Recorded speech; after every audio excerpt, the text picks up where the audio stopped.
y'all, it's Dorothy from PrepInYourStep.com and welcome back to my channel. I'm very excited for this video to go live because I feel like I can finally be someone's big sister when it comes to going away to college. I'm the youngest in my family, so my brother went away before me and kind of gave me the tips, laid down the law, told me what to expect to the best of his ability, and so I'm here to do that for all of y'all. So I came up with 14 different tips for incoming college freshmen, and now that I think about this, honestly, this could go to anyone who is trying to kind of ease their way into a new school setting. This could even work for high school freshmen, or at least some of them can.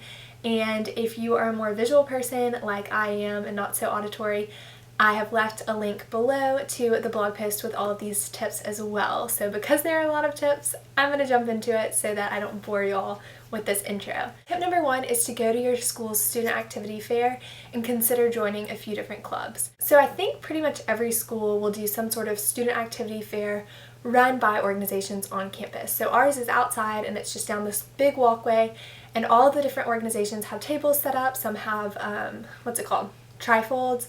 Some just have pictures, and there are people who are more than willing to talk to you about potentially joining their organization. So as you go down this student activity fair, stop at some of the booths that have things that interest you, introduce yourself to the people there, and consider going to their first meeting or take a friend with you to their first activity of the semester. And by going ahead and looking at those clubs that interest you, you'll start building a foundation with the other people in the organization and more than likely become friends with those people as well. Tip number two is to find a place to study where you know you'll be productive.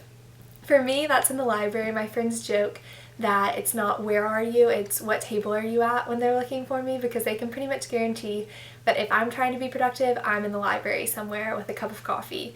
So the library works great for me. That may not be the best place for everyone. If you're productive in your dorm room, that's awesome. A lot of people are not, especially because your bed is pretty tempting.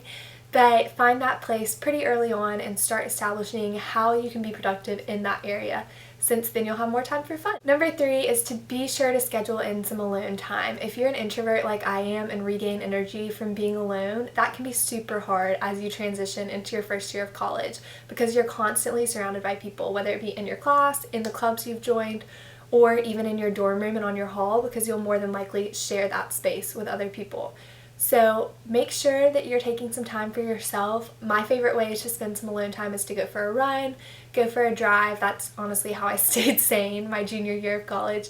But you need to make sure that you're aware of the fact that you're constantly surrounded by other people, and while that energy is great, sometimes you need to decompress and remember that your dorm room is not only your space but also your roommates, so give them some time to have that alone time in y'all's shared space as well. So my next tip is to get to know the people on your hall and in your classes. So like I said, you are surrounded with people pretty much all of the time, and that's a great way for you to start getting to know other people.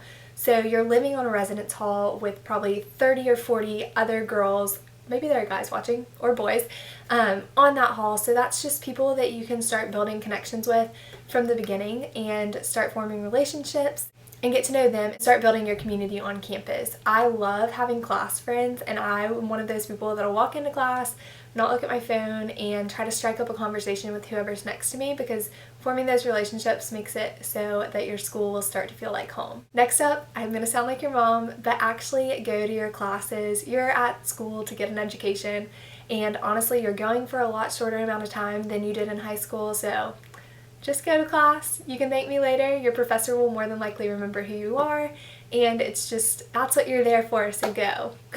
My next tip is to decide on a time to do laundry and stick to it, because I can guarantee you if you don't do it that time each week, you probably won't do it. Sunday is pretty much the busiest day on most college campuses, I would assume, because that's when you'll have the most free time. There's not a lot of stuff going on during the day. Most people are trying to do some homework and catch up on some chores. So Sunday is going to be very busy. So if you do decide to do it on Sunday, I'd recommend doing it relatively early in the morning. Our campus has this great thing that can text you when someone's laundry is done so that you know to go upstairs and put your laundry in. But go ahead and establish a routine of when you're going to do it so that every week you know it'll be done. Next up is to create a roommate contract, and if y'all want, I will film a video all about how to be a great roommate. Just give this video a like and I'll do that. But at Freshmen, we're required to do roommate contracts our freshman and sophomore years, and and I think it's a great thing that everyone should do. It goes ahead and lays down kind of the laws of the room, how you want it to function as a space for both of you, since it is a shared and mutual area that you should both be able to enjoy. So this is whether or not y'all are okay with guests after a certain hour, or whether or not you want to lock the door, if y'all can share stuff without asking. All of these things can be laid out in a roommate contract so no one feels the need to be passive aggressive as the year progresses. Next up is to call home. This is as much of an adjustment for your parents as it is for you, and honestly they'll be so thankful to hear from you. So I call at least once a week, usually twice. My brother only calls once a week, but that's a boy for you. So be sure to keep your parents in the loop. Something exciting happens, shoot them a text, call them. They want to know what's going on because they obviously want you to be happy and they want to stay updated. My next tip is to find out what there is to do around campus. A lot of times at Freshmen we joke that we get stuck in the Freshmen bubble and we feel like we never really need to leave campus because we do live on campus. So try to avoid that and discover what there is to do in the surrounding city or area. I know in Greenville there are so many great restaurants, shops, there are so many great hikes nearby too, so there's a lot for us to do that gets us off campus, and I'd highly recommend you check out what you can do in your college town. My next one is kind of a joke, but kind of not, and it's to wear shower shoes. My roommate and I freshman year just thought it was kind of disgusting that people didn't wear shower shoes in our community style bathroom. Granted, they were cleaned at least 2 or 3 times a week, so they were pretty clean, but still the thought of walking into the bathroom and through the bathroom to the shower without shoes on kind of grossed us out. We joked that Christmas we were going to get everyone on our hall a pair of cheap dollar flip-flops. We never actually did that, but this is me taking that to heart and telling y'all so that y'all don't have hallmates who think you need to have shower shoes on as well. Organization obsessed person in me loves this next one, and it's to use a planner to write down all of your classes, assignments, and tests at the beginning of the school year during syllabus week. While that may sound like a lot and seem pretty overwhelming from the get-go, it will save so much time and heartbreak later on when you realize that you've completely blanked on this huge project and it's due in 2 days and it's worth 50% of your grade.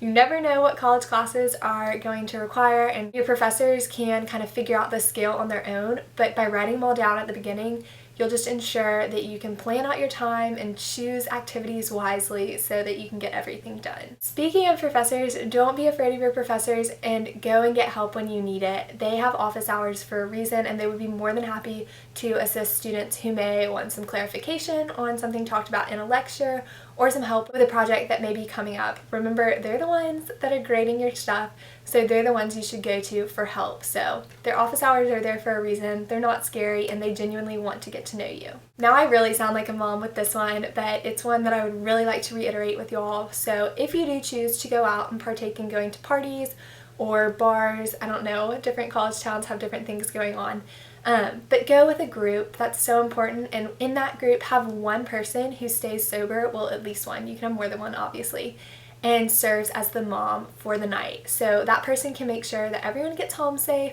and that everyone's behaving themselves and is just safe and healthy and is looked after for the evening. So if you continue to go with that same group, make sure you're rotating out who that mom figure is for the night, but I just can't recommend that enough. Girls already like to travel in packs, so now you have an excuse. And my last tip for y'all is to remember that everyone is in the same boat when it comes to making friends. Everyone is looking for people to get to know, and everyone is trying to make friends, so don't get too caught up in the nerves of finishing up your first semester of freshman year without friends, because I can pretty much guarantee that by that point you'll have a good core set of friends and continue to expand that throughout the year to come. So just relax a little, be yourself, and know that that takes time, but it's bound to happen because everyone is looking for new friends in college. So there you have it, my tips for incoming college freshmen. I hope you all enjoyed this video, and if you are in college or have some other tips, definitely leave those in the comments below. We can have a conversation down there, and I think the more advice the merrier. So I hope you all enjoyed this, and be sure to give it a thumbs up if you'd like a how to be a good roommate video.